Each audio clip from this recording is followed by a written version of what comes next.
So you say that you can't trust your child. I totally get that. We're going to talk about that today. I'm Dr. Michelle Alden with Healthy Foundations Family Program, and this is the Parenting Challenging Kids YouTube channel. Welcome. Today we're going to talk about trust and building trust and why that's such a big deal with our kids that have challenging behaviors. Most parents will come to me and tell me, I can't trust them, I can't leave them alone. Every time my back is turned, they're doing this, they steal, they lie, all of the things, right? And that's really actually quite typical for a lot of the kids that I work with. I've had other parents tell me like they don't lie, and that's totally fine, but there's still some issues with trust and their behaviors. So I like to talk about this from a different point of view, because I think that, like on the parent side, what parents are telling me, what you're telling me is that you can't trust your child. And so I start working on this from the parent side of that's probably true. And I don't blame you, and I wouldn't trust them either. That's why in the Healthy Foundations Family Program, there's no substitute for the amount of supervision and being there and what that does, not only to the relationship, but how it actually helps to build trust, but also the damage and the things that happen in the home when your back is turned, like it gets really minimal. And so in flipping that from you trusting your child, I want to talk about the fact that your child doesn't trust adults. And I say this because in all the years that I've been doing this as a parent coach, and helping families with really challenging situations, especially working with kids that have attachment disorders, trauma, all of it, is there are some really big trust issues. And it's not that the emphasis is on you as the adult not trusting the child. The problem, the real problem is that your child does not trust you as the adult. And that is a really big problem. That's why they can go toe to toe with adults, and they get these labels of oppositional defiance and conduct disorders, and all of these things. When especially we see it when they kind of flip their lid and they have these meltdowns, they're out of control, right? And that also shows me that they don't have the confidence and security and trust in themselves. So this is a really, really big deal. We want to build confidence in you as the parent. We want to build confidence in our kids. That's the other thing that parents will tell me, is that this child has no self-esteem. They, have a really low view of themselves. They're saying that they're just stupid, or, whatever. Like they're not handling things very well on their day to day. And this also has to do with trust. So the word confidence has the word confide in it. And so when we talk about building confidence and we talk about that kind of inner, like not trusting themselves, when we start working on building trust between this child and the adults in their life, we start to see the confidence of the kids start to grow. If you don't trust anybody around you, you don't have any confidence, and you don't have any confidence in yourself either. Even though it may come across like, no, they only believe in themselves, right? Because they're fighting for that control, but it comes from a lack of confidence, and it comes from a lack of control. So I want to encourage you as a parent to see this differently than maybe how you've been looking at it all of this time. So I think it helps too, when you're dealing with really challenging behaviors, to realize that there's something in this child that is very young, and that trust at some level was broken. It doesn't mean that you necessarily did anything. This is how they're kind of wired to not really see anything above themselves that can help them along their path. And if there's been trauma, if your child, came to you through adoption, things like that, then there's definitely some things going on. But even just the ADHD, some things like that, the way that their brain is telling them. It's our brain's job to keep us alive, right? And to keep us out of danger. So if our brain perceives something as danger, like even, and it may seem silly to us, but if their brain is telling them not to do what an adult says because they know better and they can, they have a better way or a different way that they're going to do it, we have to help our kids to see that and help their brain to see like this may be scary to let go of some of this control, but it's not dangerous. And so we have to do that by kind of supplying that. So we build trust between kids and adults in a lot of different ways. And one way that the most basic, simple way that I always start with parents is I want you to have a schedule of what you're doing during the day, what you're doing during the week. I want you to have a plan. And even planning out meals, you can go as deep as you want in it. If you're doing my program, you know that it's going to be really deep and really specific. But I want you to have a plan for the day, and I want it to be written, because that right there lets the kids know that somebody's in charge. Part of why kids will do better in the structure of school is because there's definitely a plan, right?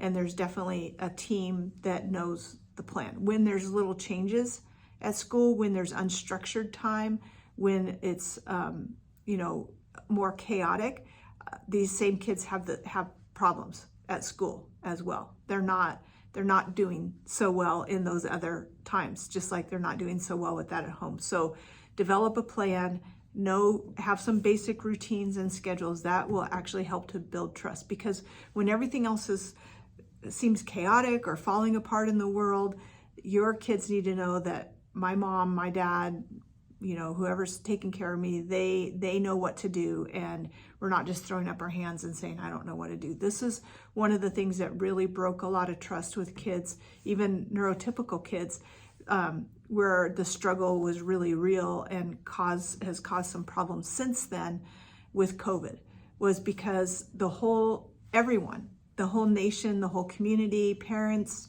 schools, nobody knew what was going to happen, what to do. It kept changing.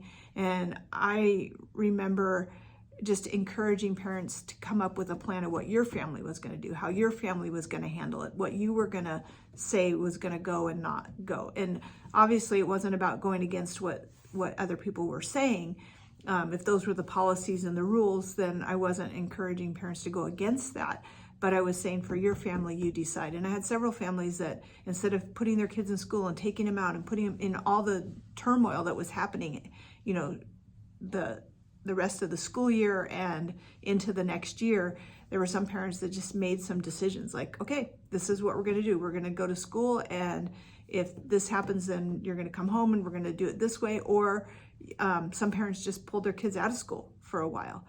But when you get caught up in the not knowing and questioning what the other adults are doing, especially if your kids are hearing it's like, I don't know what's happening at that school, or they don't know what they're talking about, you lower the confidence that kids have in you as the adult and other adults around them. And we don't want to do that. It's not about being authoritative. It's not about being demanding. It's about knowing the plan and having the plan and helping your kids to know that as well. So that is the first part of building that trust and confidence. If there's things that are happening and you don't know what to do, I mean, we all get overwhelmed. We all have those things. You're trying different things, and you may feel like, oh my gosh, like we've tried everything, and you feel like you're just throwing your hands up. I want to encourage you as a parent coach to do your level best to be the solid object, to have the everything is figure outable mindset, and to, even if you're doubting yourself that you're doing the right thing, to come across as with that confidence that you are the parent and that you may make mistakes, but you're continuing to move forward. It's like, hey, I'm sorry that I reacted that way, but I do know what we're going to do, and we are going to do this, so you're coming at it yourself from a place of confidence. And this is why I think it's so important for parents that have really challenging kids, even parents that have mental health disorders, but kids that have mental health disorders, you need a parent coach because you need this kind of confidence in order to help your kids to move through this, in order to help your family to be functional and to grow and to develop in the way that they should. So, and building this trust and confidence between children and adults is huge, and it's something that I see the gap is getting bigger and bigger. Kids are basically on the same level as adults in so many situations. The other way that we do this is we start eliminating so much of the choices, right? It's part of kids trusting adults is knowing that the adults have got this, that they don't have to make all the adult decisions. And the more they're struggling with making those decisions, the more you can come in and say, you know what? I said you could do this or this, and I can see you're really struggling. So I decided we're going to do this. And yes, they might have a meltdown about it, but you know what? You're okay. You know how to help them through that. If you don't know, then you're going to, contact me. You're going to get more help with regulation. You're going to watch more videos. You're going to figure that out. You can handle it. The problem that I see is that in order to try to avoid these meltdowns from making decisions, helping the kids to handle disappointment, handle embarrassment. We're trying to tiptoe around it and keep these things from happening and changing the environment so that it's, they don't get triggered, all of these kind of things. They're still having the meltdowns. They're still having the struggles because it's an inner confidence issue.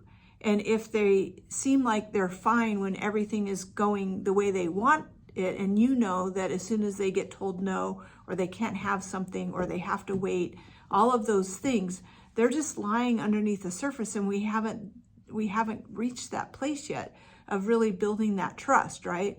And that confidence that your child needs to have, and that you need to have in your child as well. We have to give them opportunities to learn how to work through this stuff. That's part of trusting too. I really believe that we're entrusted with that as adults, right? Like we're saying that we can do these things, and we have to be given the opportunity to be able to do those things. So we have to help our kids to have those opportunities that as they're ready for them. And yes, they're going to have meltdowns and they're going to make mistakes, because there is no way that we can make everything, the path, so smooth that none of that ever happens. We know that the path is not smooth. And so we want to build in the child the confidence. Like, you're doing so good at handling disappointment. I was at a home working with a family, and this kid has a really hard time has in the past anyway, a really hard time with when things don't go her way, when people don't show up when they're supposed to show up. Disappointment really is what that is. That some of those raw emotions, disappointment, sadness, embarrassment, get covered over with just anger and meltdowns and things like that. I was there, and she got told that she was not going to be able to go do this thing that she was waiting till 3:00 to do. And I was so impressed, because just after a few weeks, she was like, okay. And you could tell she was upset. She asked to go outside for a few minutes.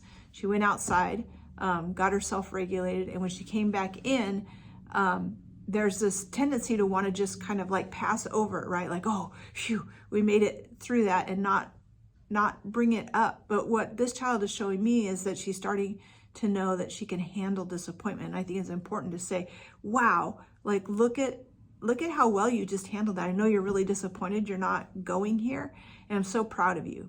And I think we'll still have a fun afternoon. Here's what we're going to do. So just, I think sometimes we get so scared that, like, if I bring it up, then this is going to ignite all these feelings, right?